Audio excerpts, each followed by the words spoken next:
Okay, for those of you who don't know me, I am not Andy Yao. I am Tom Doeppner. I'm a colleague of John's. Unlike Ur, I was alive when John started. I was in high school at the time. But I'm here to talk both about John and the evolution of the CS department. So it's 1967. It was the summer of love. It was a heyday for Vietnam, or the heyday for rock and roll. There were memorable movies. There was the Vietnam War. And John Savage arrived at Brown as an engineer. So it's now 2017. John's been to Vietnam as a guest of their government to educate them on cybersecurity. He's been on Chinese TV. And he's a very popular CS faculty member back here in Providence. So let's talk about the early years. John didn't come to Brown as a computer scientist. He came to Brown as an information theorist in the mold of Claude Shannon, who was on his thesis committee and from whom he learned a lot of information theory. But sometime later, John saw the light and switched to CS, and he wrote a seminal text on complexity, which was published in '76. Now, back in the 60s, course catalogs were things which actually appeared on printed paper. And so I went back into the archives and did some research on things. And John started teaching grad courses in information theory at Brown, but his first undergraduate course, shown in this catalog entry from the '66-'68 catalog, was on energy conversion. John said he protested to his chair when assigned the course, pointing out he knew nothing about the subject. The chair's response, "Here's a book."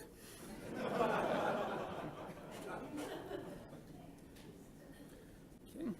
So what was to become CS at Brown started out with Andy in applied math and John in engineering. Andy also appeared in the '66-'68 catalog. Applied math associated names with courses, a practice apparently foreign to engineering.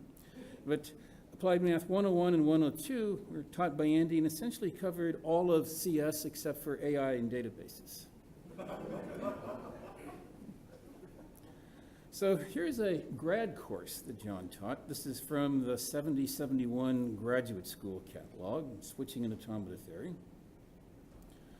Here's the first UGrad CS-related course that John taught. It was Engine 164 on computer architecture. And this is from the '71-'73 catalog. Peter Wegner joined the faculty in applied math in '69, so he was third computer scientist still here, was on the faculty. John finally gets his name associated with the course in this entry for CS 277 in the '73-'75 catalog. Okay, this is from the '77-'79 catalog when they started taking CS seriously. We had a special place in the catalog. CS 50 is the forerunner of today's CS 4. 51 begat 11, which begat 15. 100 was ultimately replaced with 16 and 31, which became 33. 101 became 32, and 104 became 167, which of course I've taught every year since '77.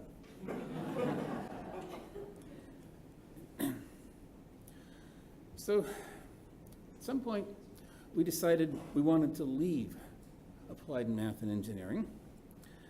To put it mildly, applied math and engineering weren't excited about us leaving. I won't go into details, but there was a lot of somewhat heated discussion taking place before this happened. At first, we were declared a program in computer science. But in '79, we did break away. Though Andy was the first chair, John was the acting director of the program in CS, while Andy was on sabbatical the year before we came to the department.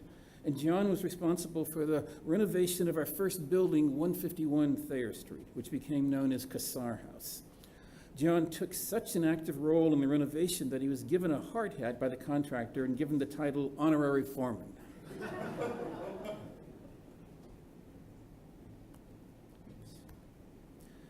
So using an NSF grant, we purchased this digital VAX 11 780 in 1978. It arrived in January 79, before our building was ready. So John scrambled and found a space for it in the basement of Prince Lab, where it lived until we moved it into the basement of Cassar House in May.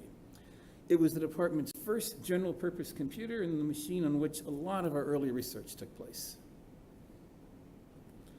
So here we all are in the summer of '79 when the department was founded. One of our students mentioned to me a couple years ago that she saw in the Sun Lab this old photo of Andy with a bunch of other people she didn't recognize. Who were these other people? So just in case you don't recognize this, starting on the left, that's me, Bob Sedgwick, who's now at Princeton, Peter Wegner, Andy, John, Eugene Cherniak, and Steve Rice. A couple years ago, we reshot this photo.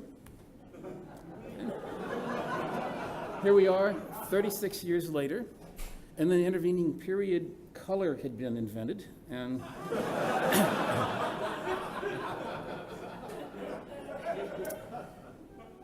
okay. So we were in Cassar House, but became clear this wasn't big enough for us. So in the early 80s, we expanded Cassar House into what was then called Gould Lab in the Foxborough Auditorium. Here's a photo of John with a model of the then proposed addition, showing it off to all who would come by. Okay.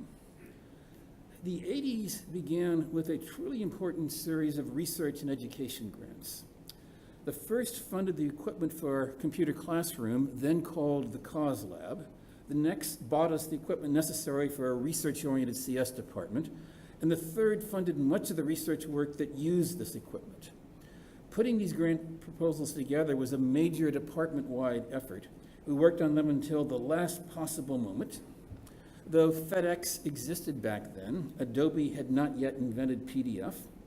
Thus, grant proposals involved large amounts of paper that had to be transported to Washington. One of our PhD students, Dick Bolterman, was a private pilot. For the first of these proposals, we commissioned him, along with another student, to fly our proposal to Washington and hand-deliver it, thus allowing us to continue working on it until the morning of the day it was due. We thought this was a bit risky for the next proposal, so for that we had another PhD student get a commercial plane ticket for Washington on a flight that left at 1 p.m. He went to the airport at a reasonable time and waited for us on just the other side of the security. At 12:30, Andy and I left for the airport. Andy, I hasten, was driving, and made it there in just under 10 minutes. I ran in with the proposal, put it on the conveyor belt for the X-ray. Scott Smolka picked it up on the other side, ran to the flight, and got in just before they shut the door. The proposal got there in time when we were funded, but who knows where'd we all be now if Andy'd been pulled over for speeding.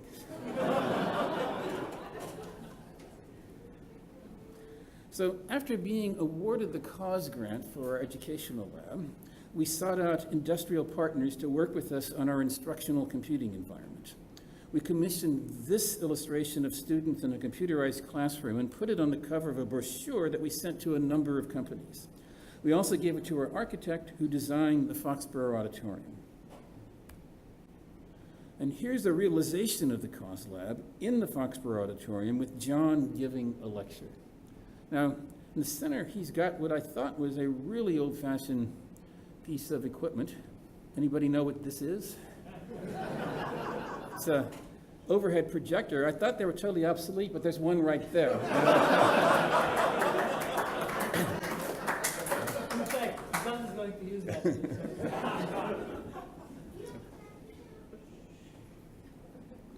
So we partnered with Apollo, who was the earliest successful producer of Workstation. However, their original model was a bit larger than what we had in mind. It's this thing here. We had enough money to purchase just 17 of them, thus our teaching lab wasn't fully populated.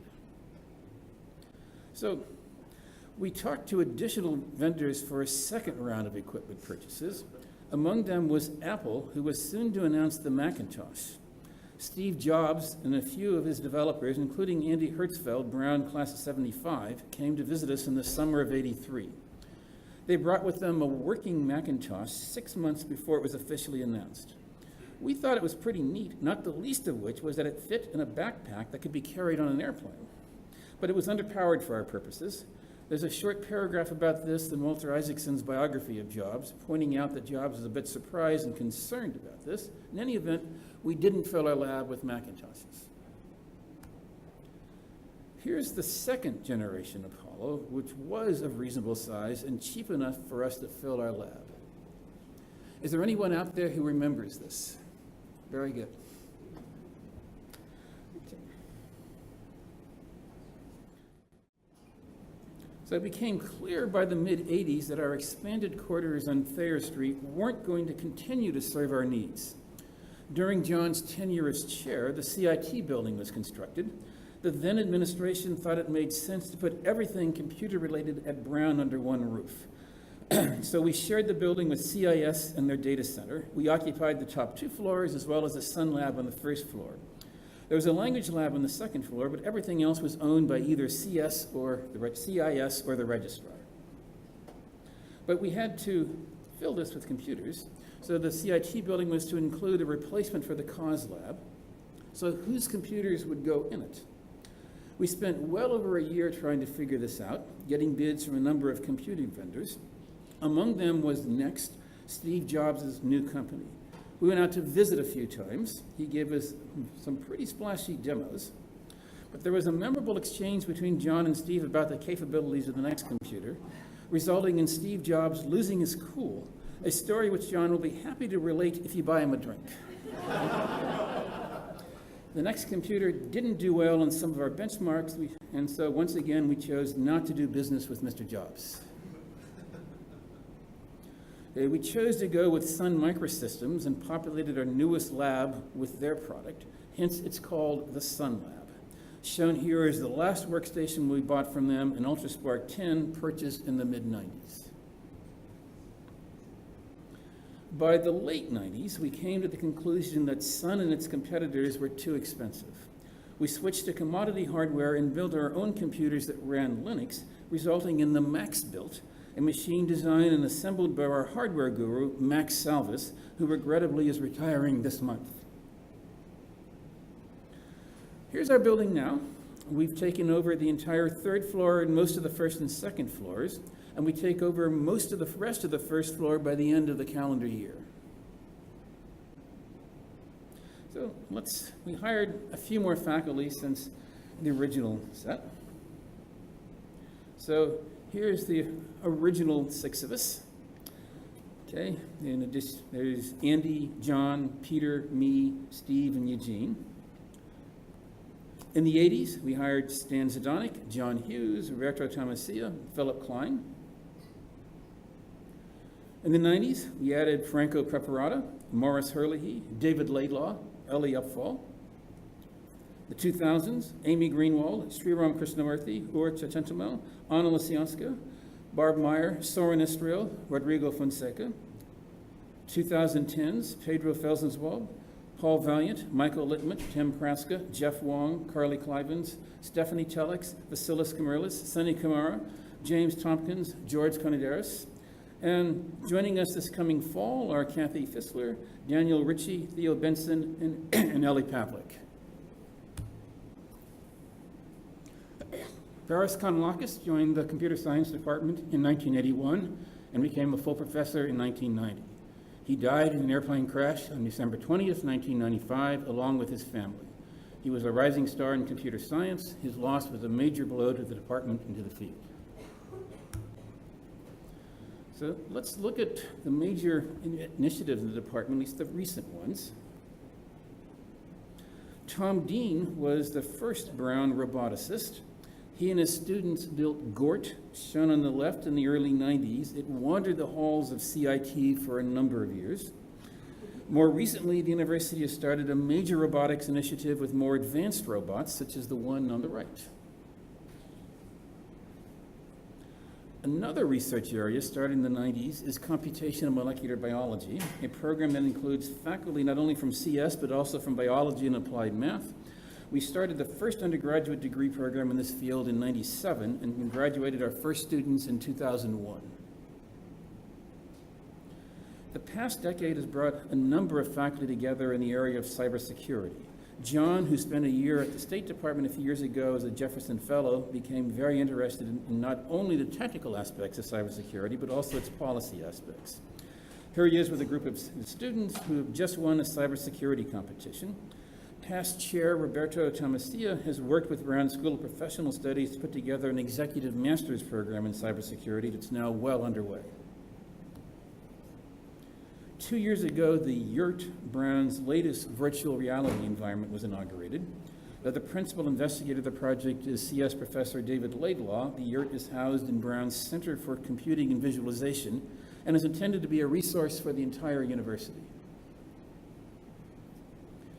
We are key contributors to a university-wide data science initiative. We're offering data fluency and data science courses and are launching a data science master's this fall. A really major change since the early days is the number of students we have. In 1978, we graduated 14 seniors, and we had the commencement ceremony in the garden in the backyard of Kassar House. On Sunday, we'll graduate 196 seniors, and commencement will be in the gym OMEC. It hasn't been steady growth. Most of the valleys in this graph correspond to economic downturns, but CS is now the largest concentration in Brown, and 1 in 7 Brown concentrators is a CS or a joint CS concentrator. The UTA program is the lifeblood of our department. We couldn't cover the material we do or have students get through the assignments we give without them. Being a UTA requires a lot of work, but is incredibly rewarding. As the slide says, we'll have 270 UTAs this fall, and we're close to fully funding the $10 million endowment we've created to help fund our UTA program. And many thanks to Norm Meyerowitz, Class of '81, for leading this campaign. And here is a group of TAs from a couple years ago in Class CS 22. A more recent formal program is our URA program, Undergraduate Research Assistant Program. We've always had undergraduates involved in research, but we've recently formalized this along the lines of undergraduate TA program. But since Andy's arrival at the beginning of time, we've involved undergraduates in pretty much all of our research efforts. Here are some photos from our recent undergraduate research symposium in which John was one of the judges. Our master's program has grown from having being rather tiny, just a few master's students, and we also had a rather tiny PhD program, to we're now pretty large. Our master's program is the largest master's program at Brown. Our PhD program has been doing well.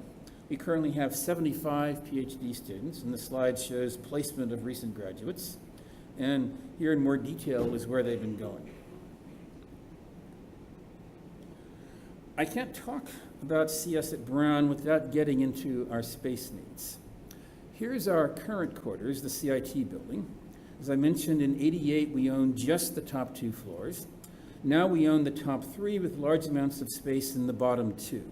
We don't own the basement, but we've moved our servers down to the university's data center.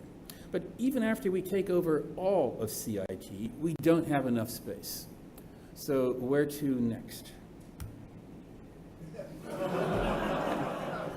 The building next door, though ugly, looks inviting. We, along with the Humanity-Centered Robotics Institute, now own its 8th floor. This helps, but it's not enough and not convenient. So here's a rendition of an aerial view. This was put together by former master student Nate Bowditch. So my plan, which hasn't yet been endorsed by the university, is to build a building connecting the two. Okay, so this gives us the needed space as well as a bridge to the skyline. And it really should be easy. Brown owns the space already. Putting something there might eliminate the wind tunnel between the 2 buildings. And we couldn't possibly make the skyline any uglier than it is already.